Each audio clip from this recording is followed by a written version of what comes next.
सतीश जी भी जुड़ गए हैं।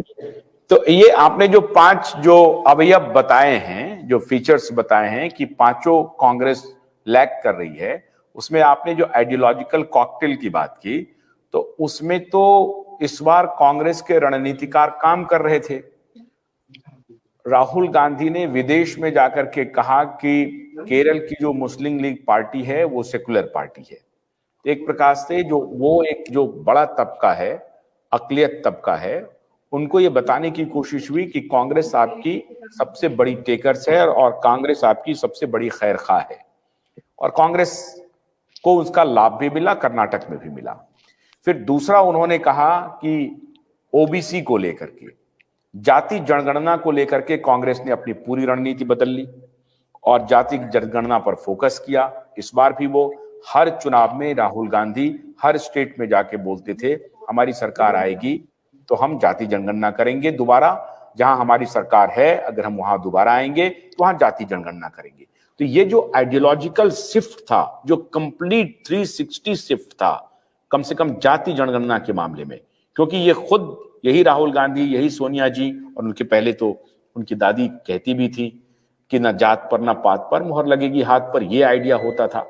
अब वो टोटल शिफ्ट हो जाना और वो जाति जनगणना की तरफ जाना, फिर भी वो काम नहीं किया, और वो भी हिंदी पट्टी में, तो इसे क्या माना जाएगा?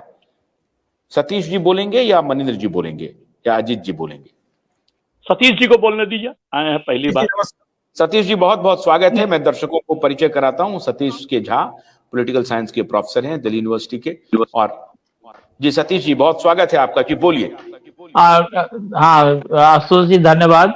ये आप जो कह रहे हैं बिल्कुल कह रहे हैं, सही कह रहे हैं। जो कांग्रेस जो पूरा इसका डिस्कोर्स जो शिफ्ट किया, जो जातीय जनगणना और जो सोशल जस्टिस, सेकुलरिज्म तो हम लोग सुन रहे थे काफी दिन से, सेकुलरिज्म इनका प्लैंक है।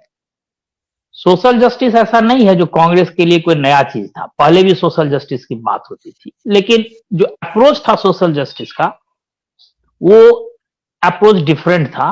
और ये जिस तरह से सोशल जस्टिस के बारे में बात करना शुरू किया है कांग्रेस का लीडरशिप, वो कास्ट बेस्ड रीजनल पार्टीज का डिस्कोर्स था 90s के बाद, जिसमें कि आरजेडी होगा, एसपी होगा, इस तरह के जो पार्टी। जहां तक जो ओबीसी वोट बैंक का सवाल है, कांग्रेस को साउथ इंडिया में कर्नाटक और बाकी जगह शुरू से ही, खास करके लंबे अरसे से ओबीसी का वोट्स उसको मिलता रहा है।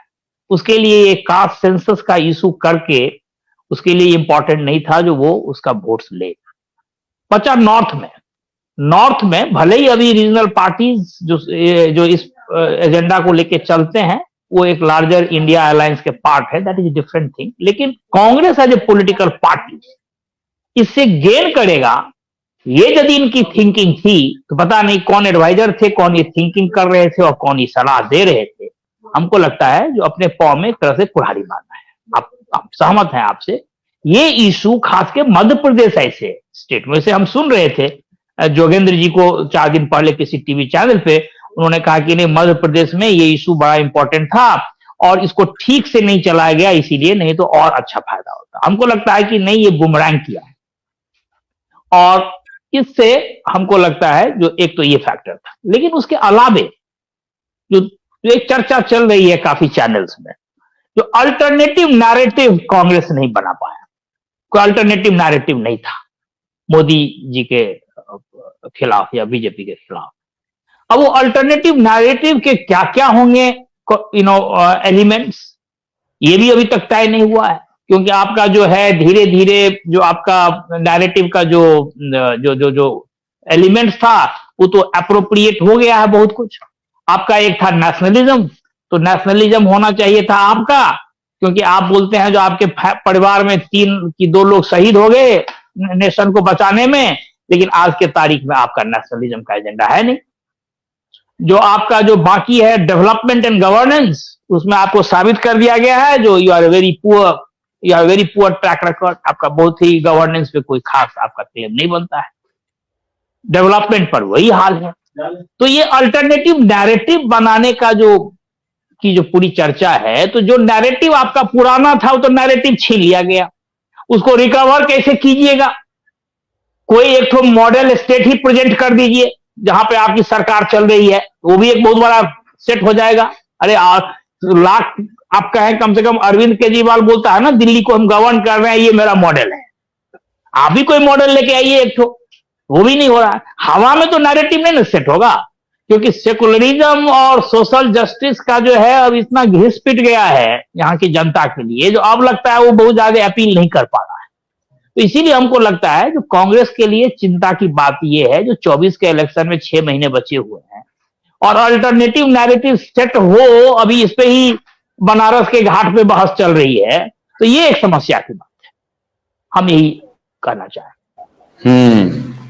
अजीत जी, भोलानाथ का ब्रश कटर एक बैटरी चालित मशीन है जिसका चार्जिंग समय 3.5 घंटे है। यह 6 से 8 घंटे के प्रभावशाली संचालन समय का दावा करता है, जिससे यह एक बार चार्ज करने पर 16,000 वर्ग फुट गेहूं या चावल के खेतों को कुशलतापूर्वक काट सकता है, जबकि इसका पेट्रोल समकक्ष व्यक्ति उसी कार्य के लिए 1,000 रुपए मूल्य का पेट्रोल खर्च करता है।